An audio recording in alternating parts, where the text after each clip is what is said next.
Hey everybody, Barry Johns here. Welcome back to another edition of Studio Talk. I'm about ready to eat a Pop-Tart. What's in your wallet? Let's get to it.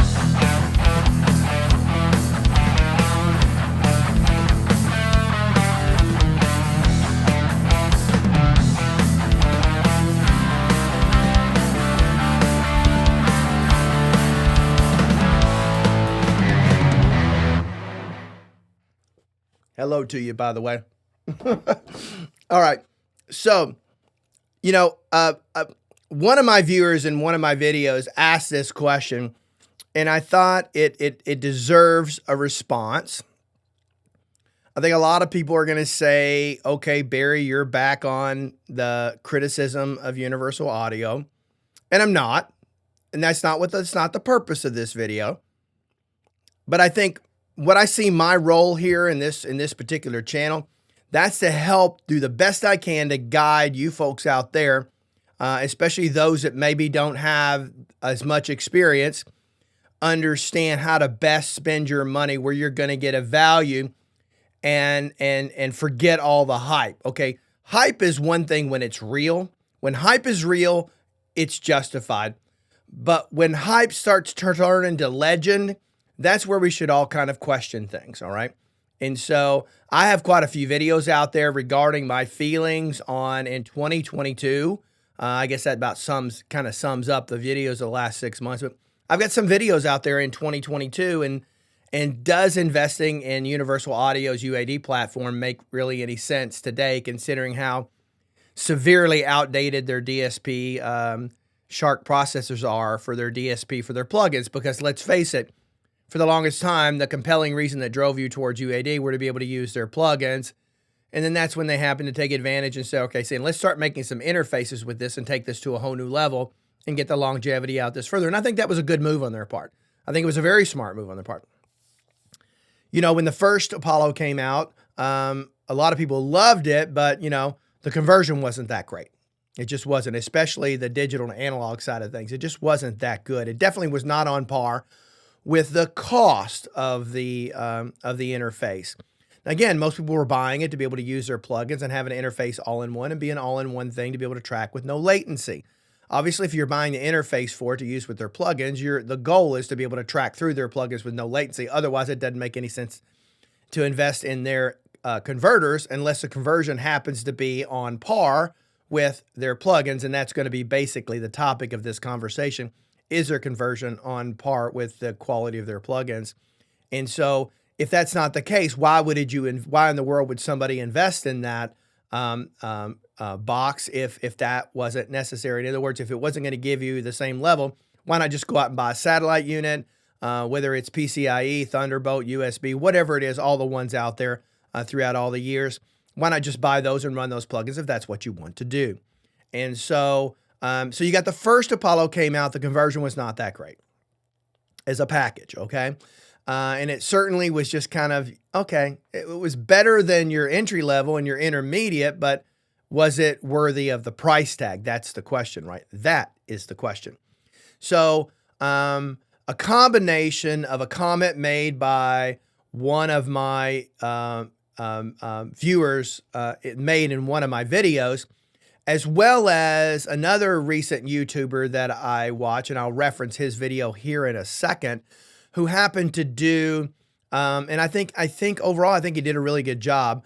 I think to reference comparing the UAD's Apollo units to, quite frankly, the new Presonus Quantum 4848. Did I say 48? Okay, 4848. Sorry. But and so that was another thing that kind of, okay, now's the time to make this video, right? Because if you're asked the question, here is the question. If I were to buy the Apollo interfaces, and let's start with the rack mount units, Apollo 6, the Apollo 8, 8P, Apollo 16. Let's start with those because those are the pricey ones, right? And the one that are sold is professional high-end interfaces.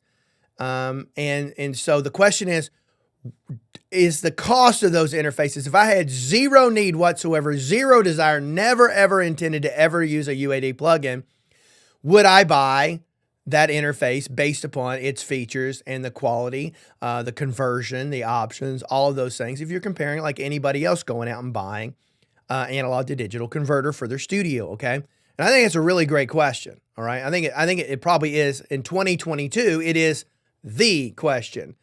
You know, now if UAD comes out and they upgrade their Shark processors and maybe make them 4 times the power they are right now, which is what they should do, and you could run certainly enough plugins for your average typical session just on one Apollo unit. And let's say if the conversion was the way it is now, I think that would change things somewhat, okay? So let's just consider this right now.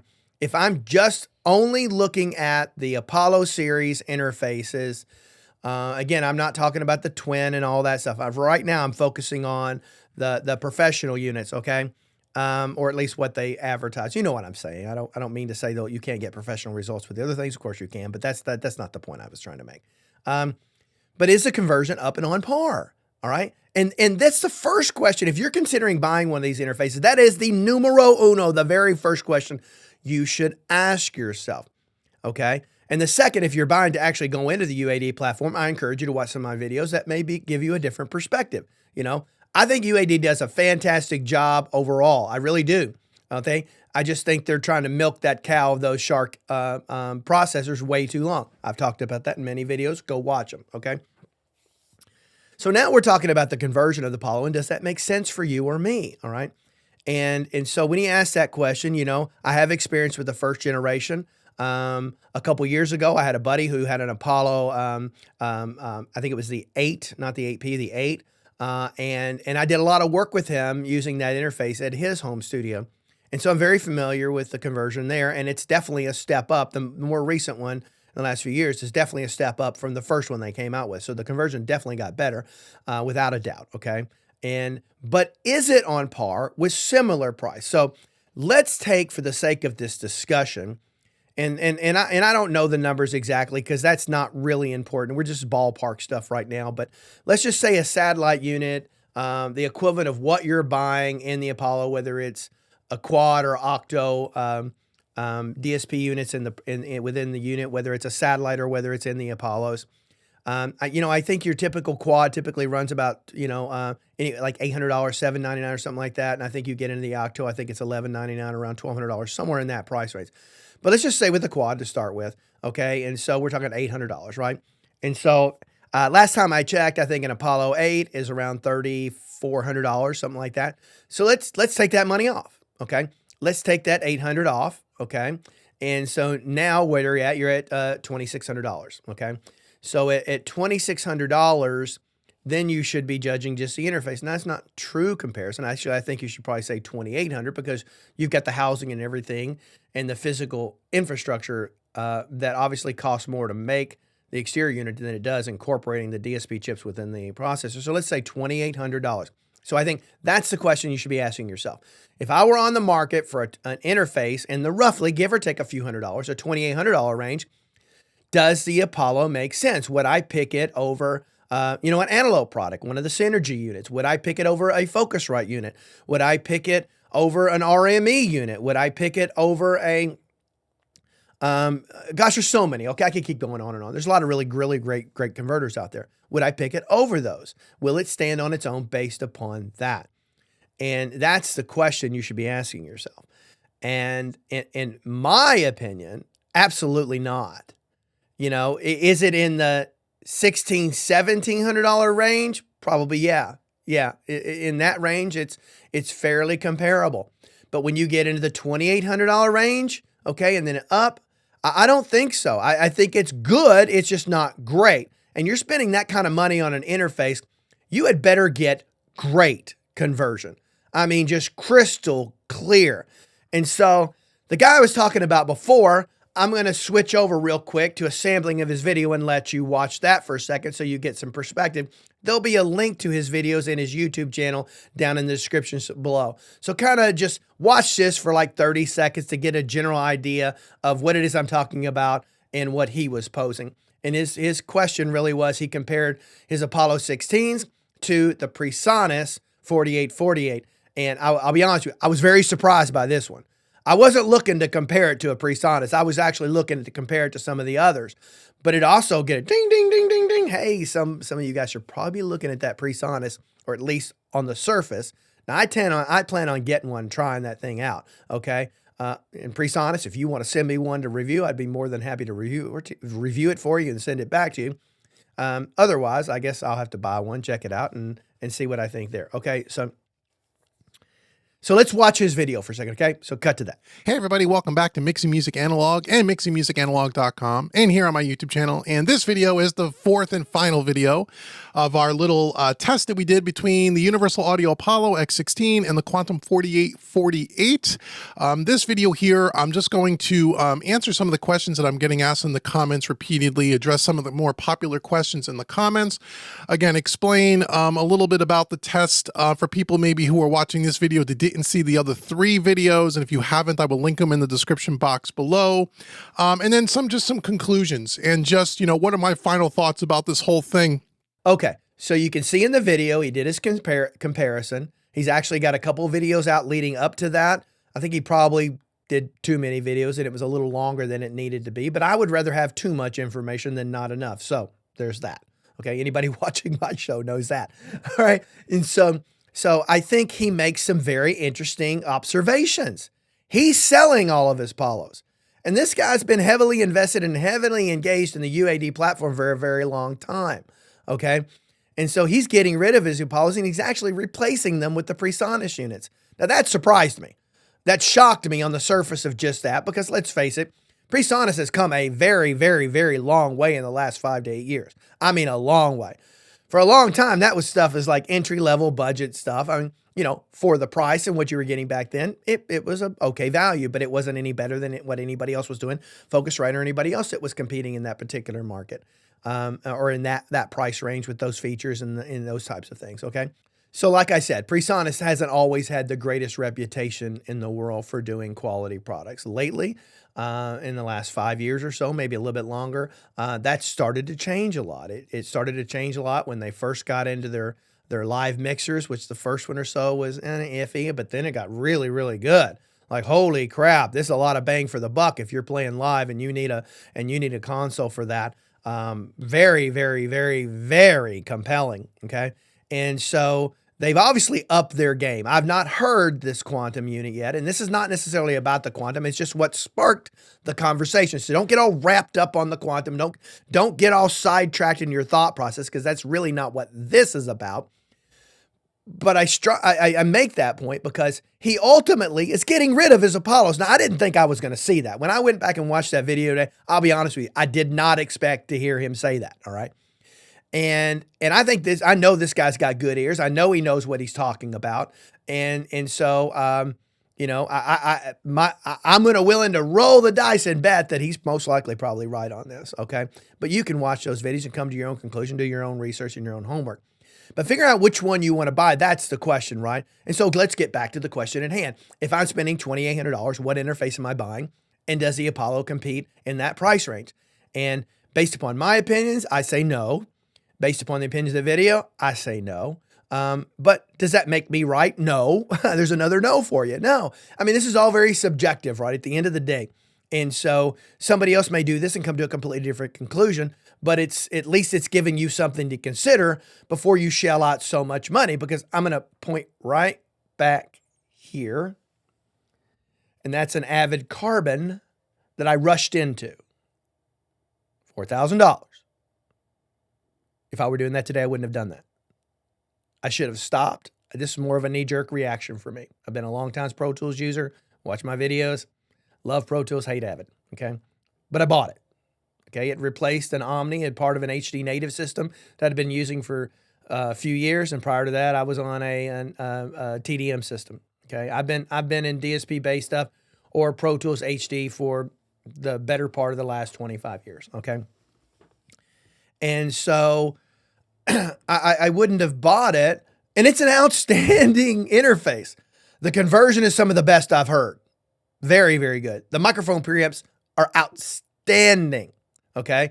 And it's fantastic with Pro Tools. Other things, you start getting limited because you're in AVB and some other things, and it maybe doesn't work that well, okay? So the whole point about this is not about that. It's not about that. Not about that. Okay. It's making me wonder right now, should I have bought that quantum? Maybe I should have tried that. Okay. Because I really wanted the Focusrite unit. Okay. And I've also looked at the Motu 16A units. Okay. Those are very compelling too, by the way.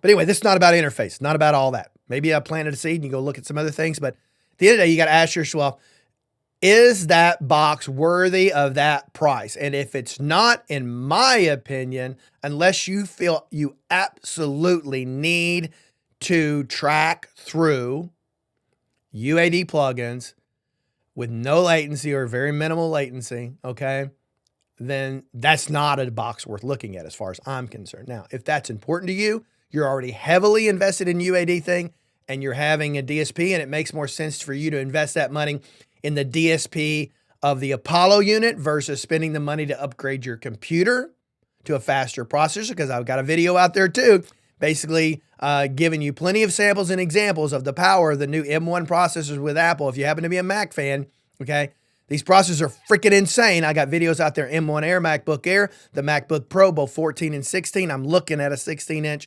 MacBook Pro, what's it called? M1 Pro or whatever it's called, the processor in it, all right? And I will never need DSP again with that computer. I'm just flat out telling you, okay? And I challenge anybody who tells you otherwise, okay? Once everything gets ported over, okay, and set up, and you know, everything is set up to work with Apple Silicon, it's a freaking beast and a game changer. You've got Intel just came out with their last version of the i9, incredibly powerful, okay? You got AMD's Ryzen 9, the most recent version, insane for desktop, okay? All of these things will I'll be honest with you, they've made DSP completely irrelevant. Sorry, I didn't mean to hit the mic stand, okay? Because I'm coming down through here and there's a shotgun microphone right there, pointed right towards this ugly face, okay?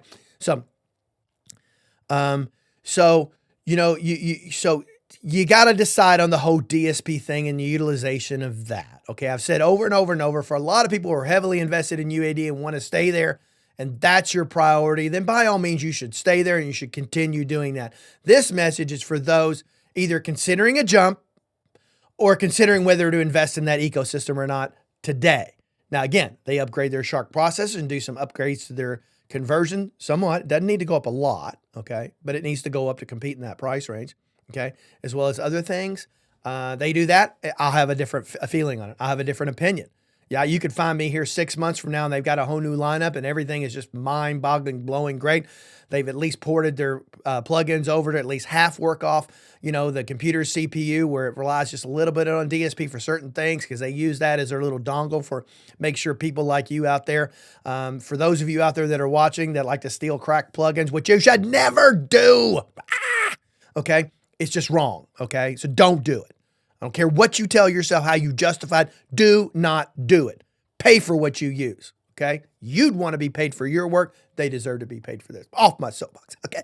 Okay, don't make me go back to my Pop-Tart, because it's sitting over there waiting. And I haven't eaten today, and it's like 7:30 at night, okay? Been at work all day. Got home, boom, boom, boom. Grabbed me a Pop-Tart to kind of ease that stomach, and maybe I'll get something to eat after this. Okay, you don't really care what I'm eating, but hey, that's the story, and I'm sticking to it. Okay, so consider these things. I don't want to make this. I got a habit of making videos way too long, and here I go again, just expanding this beyond what it needs to be at. But consider these things. Only you can answer that question. You do your homework. You figure these things out. But at least should cause you to stop and think and wonder. Question. I wonder what I should consider, and okay, let's see what I find. So you go out there and do your homework and see what you can find. In the meantime, if you like my videos, hit that like, that subscribe, and that notification bell. It helps me grow this channel. It's important to me. I want to grow this channel. I work hard, both in my day job and I work hard in this particular job to be able to make this content for you guys, because I want to make a difference. I want to help you. The minute I feel like I can no longer make content that's valuable, not only today, but down the road, I'll just stop doing this and move on and go back to doing other things. I don't need to make money on this YouTube channel. I don't need any of that. I happen to be making money already, and I was surprised at that, but okay, I'll take it. I'll buy some more gear with it. But that's not why I do it. I do it because I enjoy doing it. I enjoy sharing things. I enjoy videography. And so if I can help people with what I've learned in my journey, then so be it, because I got to where in my journey by learning from other people. So I'm passing it forward or paying it forward, whatever you want to do. however you want to look at it. You get what I'm saying. So hit that like, subscribe, that notification bell really helps me. I encourage you, put comments down below. I tend to get a lot of comments on my videos. I think people enjoy interacting with each other, reading each other's comments. In a perfect world, if I could turn the comments section of my videos into a little mini home recording studio forum like Gear Sluts or some of the others out there. I don't call it Gear Sluts anymore, but I'm always going to call it Gear Sluts, gearsluts.com. It's one of my favorite forums out there, but that would be great. That would be great. So do that. I got about 90 probably pushing 100 videos at this point. I don't really know. I've got a boatload of them. Most of my videos are kind of in concept, designed to be kind of timeless to some degree. This is not one of them because this is kind of talking about right here, right now, and the situations we're in right now. But my last video was that way, okay? And so, hopefully they're helpful to you, okay? And hopefully you've liked this video, all right? So I hope every one of you have a great day. Now go eat a Pop-Tart.